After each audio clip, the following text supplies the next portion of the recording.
Region 18.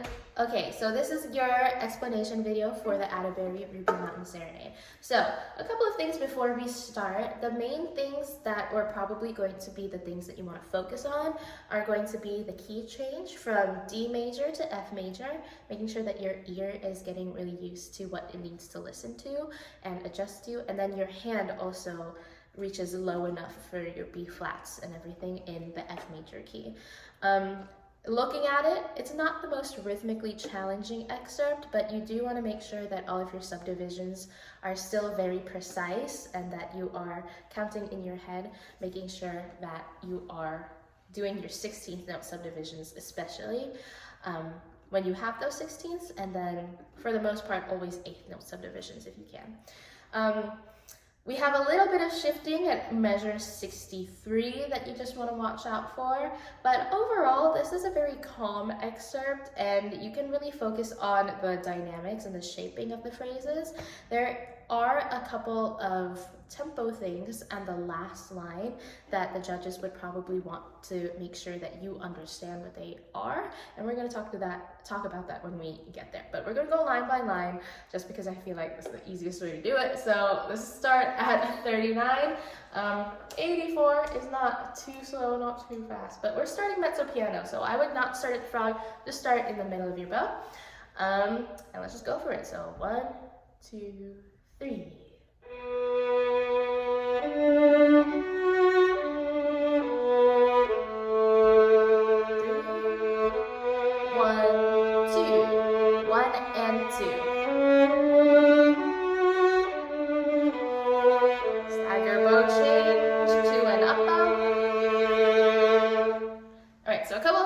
In that first line. First things first, we have C sharp, so your high 3 on the G string, you want to make sure that it's really high. So you have your B, your second finger. Your C sharp has to be right underneath where your 4th finger tape might be. So be really on the lookout for that note being in tune. We had some subdivisions for your 8th notes, the 1 and 2 in measure 5 of this line, and then in measure 45. So the second to last bar of the first line, you have the up bow in parentheses. That means that you are going to stagger bow change, meaning when you're all together and it's an orchestra, you are going to change bows at a different time than your stand partner. So it's not gonna make the most sense when you are doing it by yourself, but the parentheses means you can change within any of those 6 beats of the A. And I say 6 beats because it's tied over between those 2 measures. So you don't have to change directly on the bar line. So like going down, 2, 3, up, 2, 3, you don't have to do that. In fact, it's probably discouraged that you do that, just because the purpose of a stagger bow is so that if all the musicians do it successfully, it should just sound like one long 6-beat note while still getting the benefits of using enough bow to make that crescendo really happen. So try not to change right on beat 4 if you're counting to 6, or right on beat 1 again if you're counting to 3. So if you're looking at 45, you're 1, 2, 3, 1, 2, 3. You don't want to change right on beat 1, all right? So try like 1, 2, 3, 1, 2, 3. And it's really hard for me to count out loud while I'm doing that, but you get the point. Okay. The other thing is you do want to add some vibrato when you can. If you already know vibrato, just try shaking your hand for it. There's so many long tones here that it's going to sound really good if you do add that little bit of spice to it. Cool. I'm going to go straight to the second line. 47, you just have a quarter note followed by an 8th rest. So you're counting in your head 1 and 2. So if you subdivide the 8th note, then you're going to come in on time with the 1 and 2, da da da, because those 8th notes should be in your head, right? And this is going to be mezzo forte, so just a little bit louder than what we were doing before. So 47, ready, go, 1 and 2. 1, 2. 1 and 2 and 3. 2, 3. 1 and 2. 1 and 2 and 3. Okay, and before we keep going, I should have finished that phrase, my bad. But first things first, I want to make sure that you're understanding that 16th note subdivision. So if you look at measure 49, where we have the tie, 1 and 2 and 3. So you also have a tie between the Ds, but you have a slur across the whole measure. That means you're just doing that whole measure in one bow, all right? It's not like a double slur or anything like that. Just keep the tie and slur the whole measure. When you're doing that in your head, since we're trying to make those 16th notes very even, you can be going like 1 E and a 2 E and a 3 E and a in your mind. So if you're playing that measure, 1 E and a 2 E and a 3 E and a, and then the ED should end on the last and a. So let's try it again. Ready, go. 1 E and a 2 E and a 3 E and a. And I think that should be on up bow, so that's my bad. Let's try it again on up bow. Ready, go. 1 E and a 2 E and a 3 E and a. And it should be like that. The same thing goes for 53. It's literally the same exact thing. 1 and 2. Oh, 1 E and a 2 E and a 3 E and a. But you're going between a C sharp and a D. Okay, so I'm going to start at 51. Feel free to join me, but I'm going to go up to 55, which is the key change. And 1, 2. Ooh, let me try that again. 1, 2. 1 and 2 and 3. 1 and 2. And when you go into this key change into F major, there's quite a bit of a dramatic crescendo that happens. So you want to make sure that you are sinking your bow and your arm weight into the string and trying to make sure that your bow is really staying in the middle between your fingerboard and your bridge, and maybe even closer to the bridge so you can get that full power sound. This is a really good part to start using a little bit more wider vibrato if you have more control over your hand, but still save a little bit for 63 because that's when you get to fortissimo and that's when you want it to really sing. You want to save your best sound for 63 if you can. Okay, so let's start right at 55. We have B flat in our key signature now. So low 1 on the A string, low 2 for F natural, low 1 on the E string for your other F natural. Okay, so 55. Ready, set, and go. 1, 2.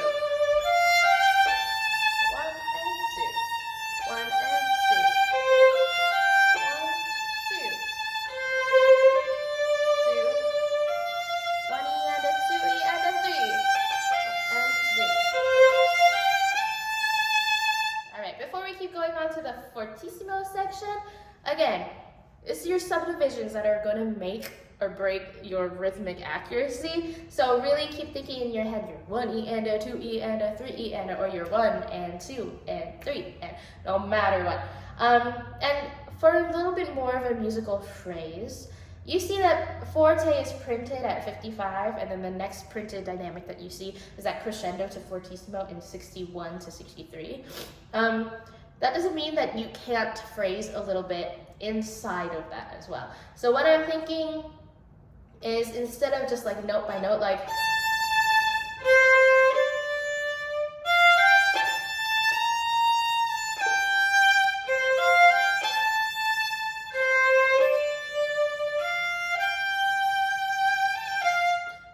then you can kind of hear like the up bows are interrupting the phrase, like that. It's very like, here's the beat, instead of like da, da, da, da, da. You want it to be like be continuous and very beautiful, so that it sounds like it's leading up to something. Now, where that's gonna be, honestly, up to your conductor, but you can have like a personal idea of where that is. For me personally, da, da, da, I feel like that start of 55 until the first note of 58 is maybe like a mini phrase that you could bring out. So 55, keep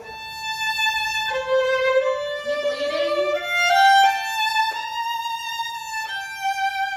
That's maybe one idea, and then you pick it back up again. And then sustain here.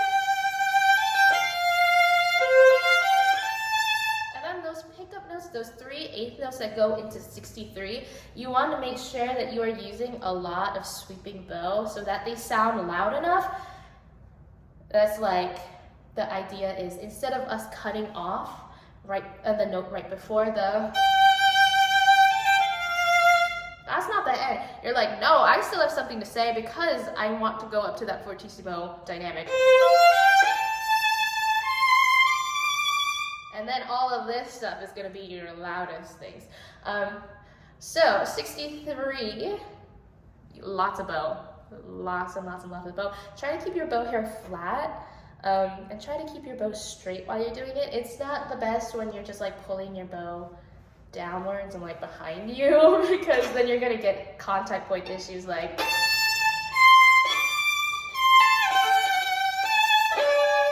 So you can hear like it sounds scratchy, and that's because my bow is traveling like horizontally this way and it's making a diagonal line. We want to just try to keep it parallel as possible. So if we do 63 again, focus on your bow.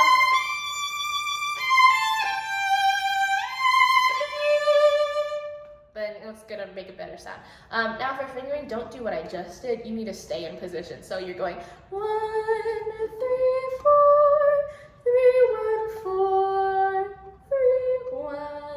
So you're just staying in third position while you're doing this. Probably the weird one to get into is just the G natural. I would practice that a couple of times and then make sure that you have a nice tunnel finger to go back to the C natural. And then you can go back to the A string for that B and you should be good. All right, so we're still nice and soaring right there. Let's start at 63 again. Ready, set, and go.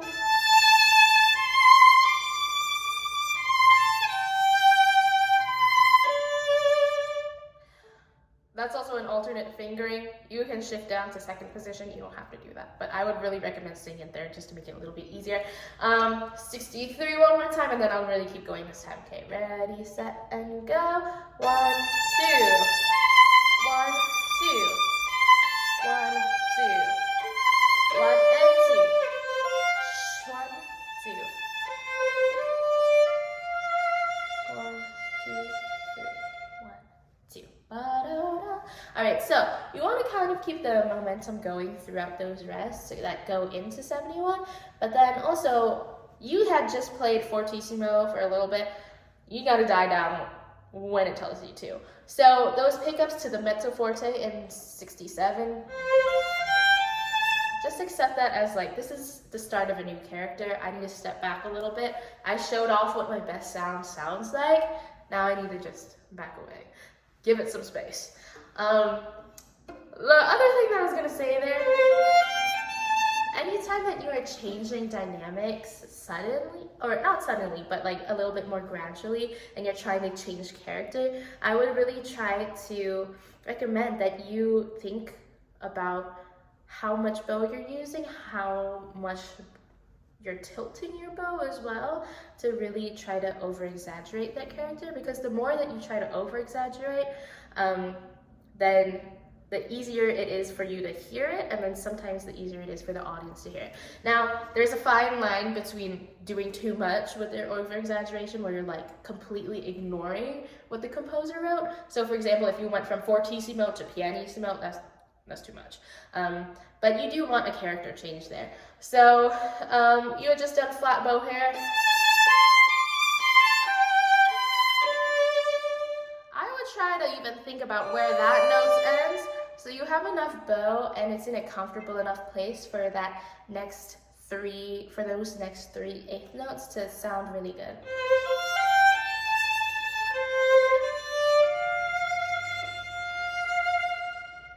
And that decrescendo, it's like a nice tapering to the end of the phrase.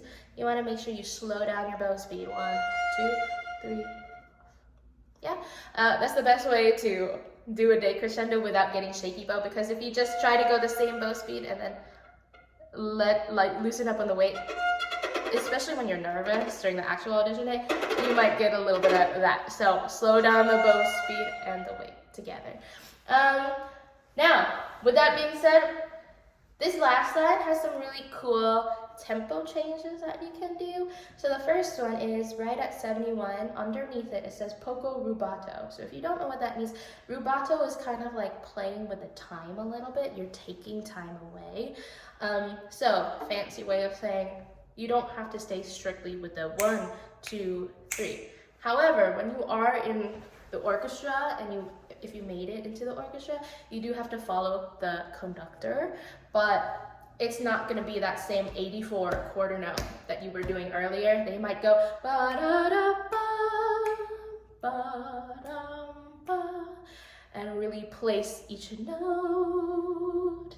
And then they're probably going to do the same thing for the ritardando in 76. So I would really listen to a couple of recordings, not just the reference one for here, but also don't just only listen to the official recording. Try to see if you can hear some actual orchestras performing this to see what they do towards that ending, because you have to be prepared no matter what.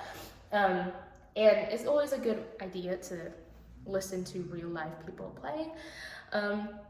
A couple of other things are your dynamics. It looks like you're starting this last phrase pretty soft. You're doing that rubato, you're crescendoing up a little bit, tiny bit to mezzo piano. You're doing a ritardando and a diminuendo poco a poco. So getting quieter little by little. And then you have 2 fermatos, one at 78 and one at 79. The one at 78, you really want to make sure, first of all, fermato means to hold whatever is underneath it. So you're holding that C natural for longer than the normal 3 beats that a dotted half note would get. So you're going like 1, 2, 3, off. And then you have a breath, and you're gonna play that A for your last note, and you just want that to be super gentle and pretty. So if we do that last line, pickups to 71, 1 and 2. 1, 2. I'm playing with the time a little bit. 1, 2, 3, 1 and 2. 2, 3, 1, 2, 3. 1, 2, 3, and then pretend 1, 2, 3. Lift. 1, 2, 3.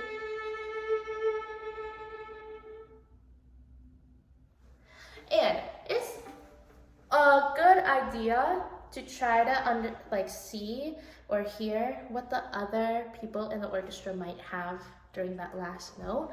Oftentimes when you have that, there's at least one voice that has like a da da da da da, or like an arpeggiation of some sort, or they're just like moving a little bit. Or it could be the complete opposite and everyone is holding that single note together, like da, and you just want it to be like a very pretty ending. No matter what, you kind of want to imagine like you are playing with a full orchestra when you are playing this excerpt. So it's not just you playing it as if you were playing your solo piece, like if you know Vivaldi third movement or whatever, you're not showing off. You are part of a team. You want to pretend like you are in this section while you are auditioning, and you want to pretend that you're watching a conductor in front of you, so that you are really receptive and you are also listening to more than just your sound right underneath your ear. You're also listening to your sound when it bounces off of the walls and how you are sounding in the room itself. Yeah, so honestly, my best tips for this excerpt is try as much as possible to be very rhythmically accurate. In the last line, don't be afraid to play around with the tempo. Really make sure that you are doing that pullback with the rubato and the ritardando. Make sure you're doing those fermatas at the end too, so that the judges know for sure that you know what that means. I would also say your intonation is going to be a really big one when you go to the F major key. So make sure that your hands are used to doing those low ones, low twos, all of it. If you can avoid it, try to avoid open Ds especially, or open As, open strings in general, if it's longer than a quarter note. If it's just like an eighth note or a quarter note, sometimes that's fine. for the most part, but if it's held longer than that, you want to cover it so you can try to add vibrato. If you don't know vibrato, that's totally fine, yeah, but yeah, like at least try to cover it.